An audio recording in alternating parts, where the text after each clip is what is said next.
with that being said, you big dummies, you getting paid now. Right. Everybody now has an opportunity to pull up their chair and have a seat. For the past year, we've watched Sheryl Swoopes target Caitlin Clark with bizarre claims that she's a 25-year-old playing against teenagers, that her rookie season isn't impressive, that nobody wants to play with her.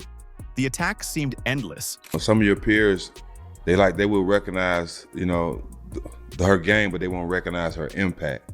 Right. How can you separate the two? It's kind of hard, right? And I used, Jax, you're absolutely right. And I was like, come on, you big dummies. Then Cheryl Miller stepped into the ring.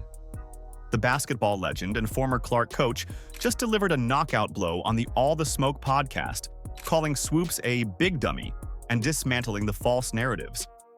Miller's putting Swoopes in her place, and her defense of Caitlin Clark reveals something surprising about the future of the Indiana Fever that has fans buzzing with excitement. Are you ready? Let's go. 3-time Player of the Year, 2-time National Championship, 2-time Tournament MVP, first woman to dunk in an organized game, gold medalist. Thank you for making time. Welcome to the show, Cheryl Miller. Before we break down everything Miller said, have you ever wondered why one of basketball's legends seems so determined to tear down the WNBA's brightest new star?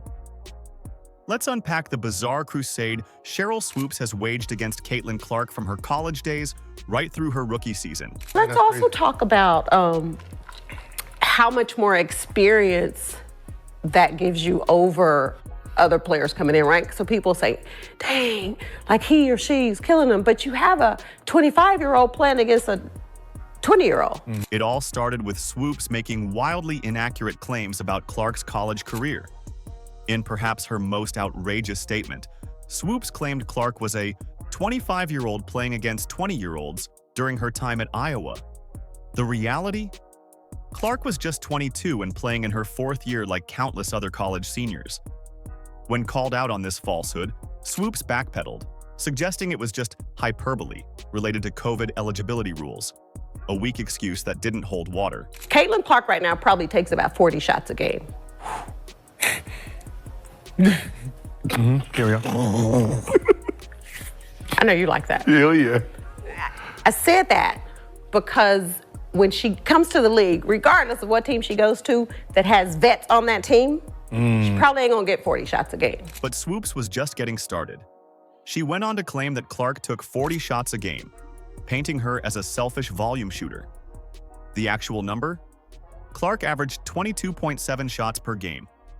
What makes this claim particularly ironic is that Swoopes herself averaged 19.2 shots per game during her senior year, just 3 fewer than Clark. Talk about throwing stones from a glass house. When Clark was closing in on the all-time NCAA scoring record, Swoopes shifted tactics, questioning the legitimacy of the achievement by suggesting Clark needed a 5th year to break it. You asked me about Caitlin. If you're going to break a record, to me, if it's legitimate, you have to break that record in the same amount of time that that player set it. Okay. Right? So if Kelsey Plum set that record in 4 years, well, Caitlin should have broke that record in 4 years. But because there's a COVID year and then there's another year, you know what I mean? So she's already had an extra year to break that record. So is it truly a broken record? This was completely false. Clark shattered the record in 4 years, the same amount of time as other college players. Swoopes conveniently ignored that the COVID eligibility rule would have allowed Clark a 5th year, but she chose not to use it. As Clark entered the WNBA, Swoopes boldly predicted she wouldn't dominate in the league. But as Clark began breaking rookie assist records and establishing herself as one of the league's premier playmakers, Swoopes mysteriously went quiet. The numbers speak for themselves. Clark finished her rookie campaign averaging 19.2 points and a league-leading 8.4 assists per game, silencing the doubters and securing Rookie of the Year honors. Didn't say she wouldn't be good. What I said was I didn't think Caitlin or Angel would come into the league and dominate immediately, which I don't think either of them did. Respectfully, there is absolutely no way, even when we're trying to sit here and play semantics about dominating, there's no way that anyone could ever leave this season in saying that both Caitlin Clark and Angel Reese didn't dominate. You would have to further explain what dominance means for you to not sit here and say that a player who is leading the league in assists while averaging 19 to 20 points didn't dominate that season. Perhaps most telling was Swoopes' appearance on Angel Reese's podcast, where she continued undermining Clark while insisting she doesn't dislike her. A classic case of saying one thing while doing another. I've known Cheryl since she was in college. I helped do her shoe deal with Nike in 1993, took her to her first SBs. I've known Cheryl, I've coached her, have a lot of respect for her. I called her when Caitlin was still playing at Iowa and she had just broken Maravich's record. And it was all over the place, as you and I have discussed, that there was this quote by Cheryl that said, Caitlin was, 25 years old. She was, 24 years old. She was a fifth-year senior. Right. She was taking 40 shots a game. Her records were illegitimate. The basketball world took notice of this pattern. And eventually, Swoopes was removed from broadcasting a Fever game and replaced by Nancy Lieberman, who didn't hesitate to call out the misinformation being spread about the rookie sensation. I got off the treadmill and I called her as a friend. And I said, you can say whatever you want. You can have your own opinion about anybody, but you do have to get the statistics right. I mean, facts matter. And if you just get ahead of this and just say, hey, I made a mistake on my numbers, then this thing is over and everybody respects you for your opinion. And, you might like Boston. I might like the Yankees. It's okay to have difference of opinions. Well, she got upset with me on the phone. And I was like, Cheryl, I'm not doing anything to hurt you. I'm just sharing. We're talking. And so our relationship it pretty much is not happening at this point. I tried to talk to her at the Final Four. Right. She didn't want to talk to me. My life's going to be good or great with or without Sheryl Swoopes in my life. The basketball world was desperately waiting for someone with credibility to step into the Caitlin Clark conversation. That moment finally arrived when Cheryl Miller walked into the All the Smoke podcast studio and absolutely lit up the critics. What happens when a basketball legend who's actually coached Clark decides she's had enough of the nonsense? You get one of the most authentic defenses we've seen in women's basketball. Jax, you're absolutely right. And I was like, come on, you big dummies. Is she getting hyped? Yes. But she was in the backyard. She was putting in the same time, sometimes maybe more than you were. Right. I can't fault her for what she was given. Miller didn't just casually support Clark. She came with fire and precision that only someone of her stature could deliver. Her now viral comment directed at critics like Swoopes said everything in just 2 words. Come on, you big dummies. The studio erupted, but Miller was just getting started. She defended Clark's work ethic with the passion of someone who's seen it firsthand. This wasn't just another talking head defending Clark. This was Cheryl Miller, one of the greatest to ever touch a basketball, directly calling out the hypocrisy that's been swirling around the young star. She pointed out something the haters conveniently ignore. Look, as much as she was given, you can't tell me if that door would have swung the other way where she didn't live up to the hype. Right. Come on, folks are still waiting for her to fall. Exactly. Come on. Yep. So, with that being said, you big dummies, you getting paid now. It's the uncomfortable truth that Clark's critics don't want to admit. Her presence has elevated the entire league, including the paychecks of those criticizing her. You recently coached the WNBA All-Star game. You spent some time with Caitlin Clark. Best coaching job ever. Best coaching job Best ever. coaching job ever. Being around Caitlin Clark, how was the experience with her? She's such a big star. I mean, the sky's the limit for her. To be around her, just talk about the type of person she is and how much she loves the game. I'm going to be honest because it needs to be said. I can relate to that young lady, and I felt for her. I know what it's like to be hated. I know what it's like to be a Black woman and hated because of my color. Yeah. What makes Miller's defense so powerful is that she's not speaking from speculation. She's speaking from direct experience. After coaching Clark in the 2024 WNBA All-Star Game, Miller had a front-row seat to evaluate Clark's game beyond the highlight reels. And what she discovered surprised even her. I can't imagine this young lady, I don't want to use hate, but despised. And people just having, she brought some on herself a little bit because she's cocky for a good reason. Confident. And I love that about her. But to watch the dynamics and the media, they had their narrative.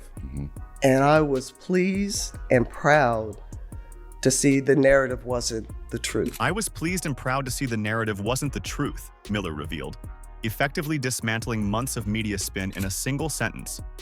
She went deeper, offering rare insight into what makes Clark special. Watching her pass, and I didn't know how talented she was and how well she sees the game in a 3D version, thinker. Defensively, a lot better than I thought and gave her credit for. So watching her and just spending a little time. And one thing, guys, that I've learned is to step back and let these kids be themselves. Behind Miller's technical breakdown of Clark's skills lies something far more significant. A genuine emotional bond formed in the trenches of Clark's most difficult moments. When the Fever finally secured their first win of the 2024 season, Miller didn't just congratulate Clark, she offered her something almost no one else had: unconditional support when the rookie needed it most. She was getting hit with everything left and right, and I just said, I hugged her, I said, I'm so proud of you. I go, savor this. Use this as a formula. I said, but keep being you. I said, no matter what, keep being you. That embrace between Miller and Clark after Indiana's first victory wasn't just a casual interaction between basketball figures. It was a pivotal moment that revealed just how isolated Clark had felt during the storm of criticism surrounding her entry into the league. Miller recalled the raw emotion of that interaction. I gave her the biggest hug that I could. When she saw me, she was like, oh man, finally somebody who's on my side. She was getting hit with everything left and right. Heavy as a crown that she's wearing right now. Right. And it wasn't something that she self-anointed herself. It's something that's been placed on her head. And I hope people understand that. But it's everything that she's dealing with. In that vulnerable moment, Miller didn't just offer empty platitudes. She provided the kind of guidance that only comes from someone who's walked a similar path. I'm so proud of you. Savor this, use this as a formula, but keep being you. No matter what, keep being you. These weren't just comforting words. They were a lifeline to a rookie drowning in expectations and scrutiny.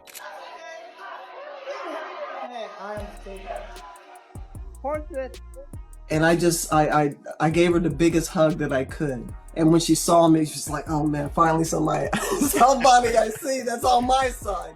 Right, they can relate. The one thing that I said to her, and she was heading into her senior year, was have fun. No matter all the static, just make sure you find that quiet place. When Cheryl Miller speaks, the basketball world listens, and for good reason. Her voice carries the weight of an extraordinary legacy. 3 Naismith Player of the Year awards, 2 national championships, Olympic gold, and a place in the Basketball Hall of Fame. But Miller's support goes beyond her impressive resume. She sees something in Clark that many critics miss: the exceptional court vision that makes her more than just a scorer. You can set a screen for Kaylin. Kaylin don't need a screen.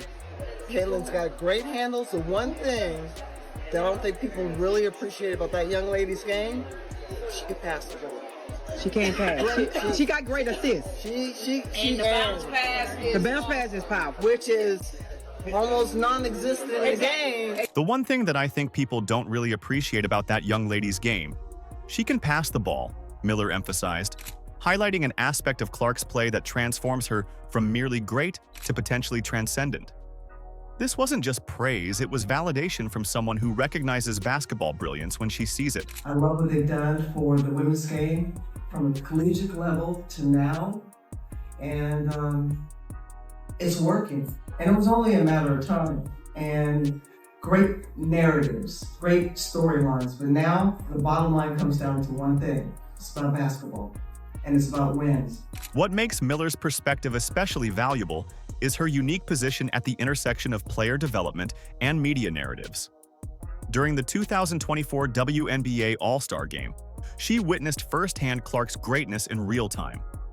In one straightforward observation, she dismantled months of false narratives being created by the old guard about Clark. What advice, if any, did you share in that meeting with Caitlin? Because I know that she spoke very highly of you, got great respect for you. I've known Cheryl for a little while now. I think her energy, that's what I love about her. Like, it's just contagious, and it's fun. The All-Star Game wasn't just about busting myths. It marked the beginning of a relationship that could transform the entire trajectory of the Indiana Fever. When Caitlin Clark nervously called Cheryl Miller coach for the first time, neither woman fully realized they were planting the seeds for what might become the WNBA's next championship powerhouse. I've known Cheryl for a little while now. I think her energy, that's what I love about her. Like, it's just contagious, and it's fun. Long before stepping onto the court together, Clark had been watching Miller from afar with unmistakable admiration. Obviously, Cheryl, she's like one of the pioneers of our game. Just an awesome individual. Her personality radiates, Clark revealed, her respect for the basketball legend evident in every word. This wasn't just polite acknowledgement. It was genuine excitement from a young star who understood the significance of working with greatness. The anticipation only built as the All-Star coaching announcement approached. For her to get to coach us, it's super exciting for me. I was super excited when I heard that news, Clark shared, revealing how meaningful this opportunity was to her. But it was their first interaction that truly showcased the potential future of this partnership. Getting to be around those two people that have done so much for the game, for me is super special. Like, there's still two people that I really look up to and idolize and appreciate everything that they've done, and for them to have this moment too and be a part of it, like, it's just super cool. Clark, despite her confidence on the court, approached Miller with the deference of a student meeting their idol. I called her coach and she said, "I don't know about that. We'll have to see how I do during the game," Clark recalled with a laugh. This small moment, humility from both sides, speaks volumes about the foundation they're building together. What makes this connection so intriguing for Indiana's future is how clearly Miller sees the championship DNA already present in the Fever. After working closely with the team's core, Miller didn't mince words. Indiana has a very, very bright future. Coming from someone with multiple national championships and Olympic gold, that assessment carries weight that basketball insiders immediately recognize. Holy smokes, what an opportunity. And I was excited, like really, really excited, till I found out that the team I'm coaching wants to beat the brakes off our Olympic team. I'm like, okay, the pressure's on. So now we got a game, folks. We're going to have a game, but it's been fantastic. What impressed Miller most wasn't just Clark's individual talent. It was the collective fearlessness of the entire Fever roster. "This is not a team people want to play," Miller observed. "Not only are they getting better, but they're confident and they share no fear. They're fearless." That psychological edge, the willingness to compete against anyone, is exactly what championship teams need when facing adversity. Perhaps most surprisingly, Miller found herself stunned by the basketball intelligence on display from the young Fever squad. "I did not count on their basketball IQ being that high," she admitted. "I knew it was high, obviously because they play at this level, but it's one thing to know knowledge. This cerebral dimension, the ability to not just execute, but understand the game at its deepest levels, is what separates good teams from great ones." And people that came well before today's game, they were skilled, they were incredible. The spotlight is now enhanced, and give these women credit. They have certainly elevated the game, but there are some truly, truly great players that could play today that played yesterday. And you know what? And I love the way that you said piggyback, because in no way, shape, or form am I not appreciative of where the game is at and the exposure, because we get exposure. Everybody forgot Lynette Woodard until Caitlin Clark broke her scoring record. Looking ahead to the 2025 season, there's something special brewing in Indiana that goes beyond just X's and O's. The mutual respect between Caitlin Clark and Cheryl Miller isn't just for show, it's a foundation for something potentially championship-worthy. Clark herself has acknowledged Miller as one of the pioneers of our game and praised how her personality radiates. What makes this connection so powerful is how genuine it feels from both sides. Miller has been blown away by Clark's abilities, particularly her court vision, which she describes as seeing the game in a 3D version. This isn't just empty praise, it's recognition from one of basketball's greatest minds. when Miller told Clark, "I'm so proud of you. Savor this. Use this as a formula, but keep being you." She wasn't just offering encouragement, she was passing the torch. While certain critics continue their tired campaign of misinformation, this Clark-Miller alliance represents everything that's right about basketball's generational connections. The future in Indiana isn't just bright, it's championship caliber with this kind of mentorship in place. Let us know in the comments how excited you are. Like, subscribe, and turn on all notifications so you never miss out. Click the video on the screen, and we will see you in the next one.